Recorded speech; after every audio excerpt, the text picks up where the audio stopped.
Sejam todos bem-vindos outra vez ao nosso canal Religião e Filosofia. Em um dos vídeos que já está aqui, eu falei sobre o complexo de Édipo e uma releitura numa perspectiva freudiana, né? Quando eu falei do id, do ego e do superego. O id é onde surgem as nossas pulsações, os nossos desejos mais primitivos, é o ser humano na sua consciência e inconsciência que precisa ser lapidado. Falei também que o ego é o regulador entre o id, né?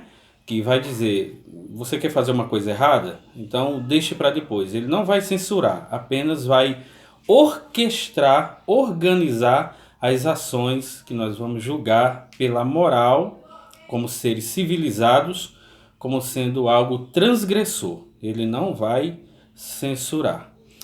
O superego é a parte moral que vai censurar aquilo que nós julgamos ser errado, ou errados. O superego, como a parte moral, vai trazer a consciência para nós seres humanos que aquilo está errado, e esse superego foi contaminado dialogicamente pelos nossos pais e pela sociedade. Noções de certo e de errado, e a parte moral está no superego.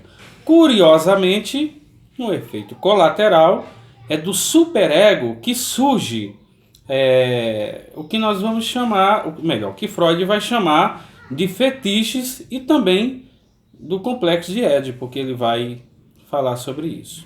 E é justamente do complexo de Édipo, o superego vai censurar, vai dizer que isso está errado, não pode fazer e tal. Mas de tanto censurar, de tanto inibir uma ação do nosso consciente e inconsciente, ele vai acabar trazendo à tona algumas manifestações, como fetiches, como o complexo de Édipo, por exemplo. Aí me perguntaram o que era o complexo de Édipo, e eu falei que Édipo, fazendo rapidinho uma releitura com vocês, que é o que Freud faz, Édipo Rei é uma personagem da mitologia grega e também uma tragédia escrita por volta do ano 427 a.C. pelo dramaturgo Sófocles, 496-406 a.C. Sófocles é um dramaturgo. Ele vai criar essa peça do Édipo Rei. O que é isso? É uma tragédia. Trata-se de uma tragédia grega mais emblemática da história do teatro e da Grécia. É baseado no mito Édipo, né? Do Édipo Rei. E esse mito do Édipo Rei também é citado pelo filósofo grego Aristóteles em sua obra poética. Ele vai falar sobre essa tragédia grega. Qual que é a moral dessa tragédia grega?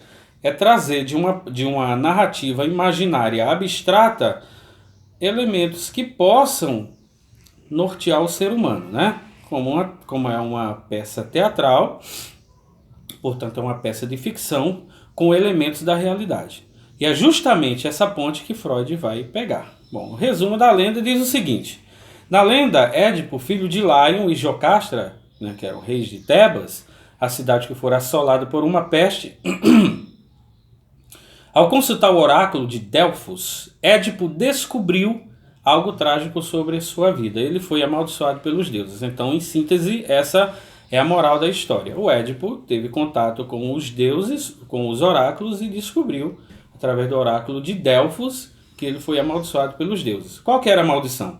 Ele estava destinado a casar com a sua mãe, Jocasta, e com quem teve 2 filhos e 2 filhas, e a matar seu pai biológico, o rei de Tebas, o Laio, né? O rei governava a cidade antes de Édipo cometer todas essas coisas. Após saber a verdade, sua mãe se enforcou. Olha a tragédia grega, o ápice dela, né? E Édipo, envergonhado, perfurou os olhos. Tudo começou quando seu pai teve um filho com Jocasta. Um dos oráculos lhe tinha perturbado, avisado sobre seu destino trágico, ser morto pelo seu próprio filho. Depois do nascimento da criança, Laio se arrepende, pede para um de seus servos abandonar o bebê no monte Citerão, entre Tebas e Corinto, com os pés amarrados a uma árvore, né? Entretanto, ele fora encontrado por um pastor e acabou sobrevivendo, sendo adotado pelo rei de Corinto, Pólibo, que o considerou ser o seu próprio filho. Por quê? Porque esse rei Pólibo ele tinha também um encontro com os oráculos na cidade de Corinto, e aqueles oráculos estavam dizendo que os deuses iriam dar um filho para ele.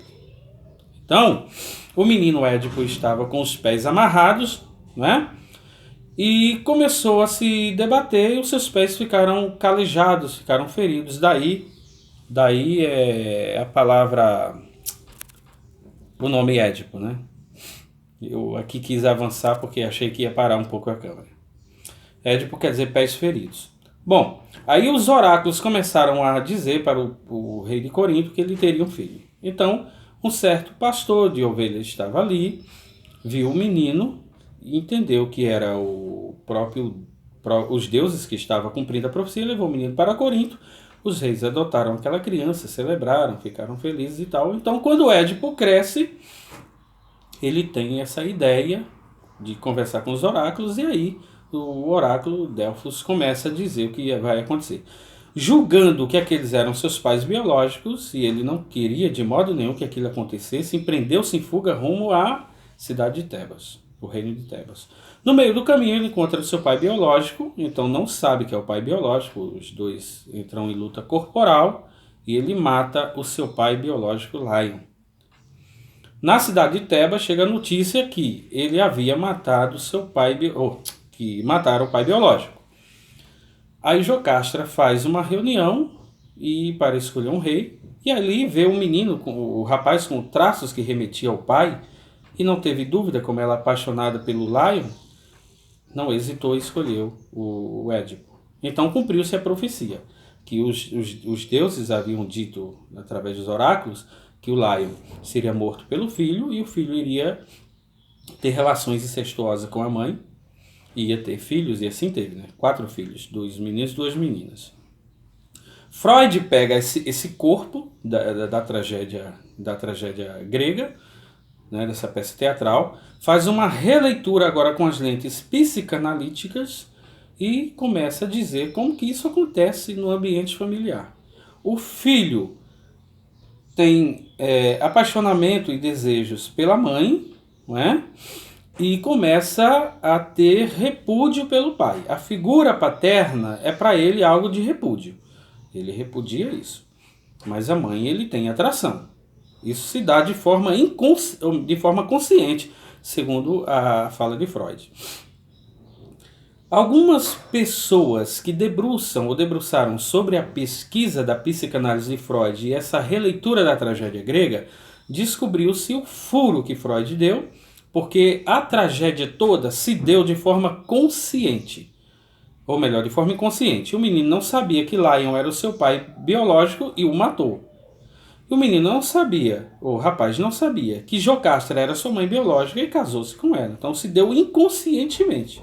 Freud, de alguma forma, entendeu que aplicou essa tragédia no convívio familiar, nas projeções do nosso inconsciente e consciente, principalmente consciente, que isso se dava de forma consciente. Então aí nós temos um furo da parte de Freud, né?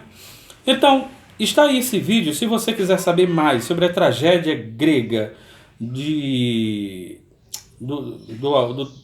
dramaturgo Sófocles em Édipo, que é a sua personagem central, faça uma pesquisa, e se você também quiser se aprofundar um pouquinho mais sobre o complexo de Édipo, será muito interessante para você. Esses vídeos apenas vão apontar caminhos para um debate, não é? Deixa aí o seu like, deixa a sua opinião. Você concorda que isso acontece no âmbito familiar? O complexo de Édipo é uma imaginação apenas de Freud, uma hipótese vazia? Ou você acha que tem consistência, não é? Meu nome é Jeremias e aí está mais uma síntese da psicanálise através do complexo de Édipo, tá? Um abraço a todos, obrigado!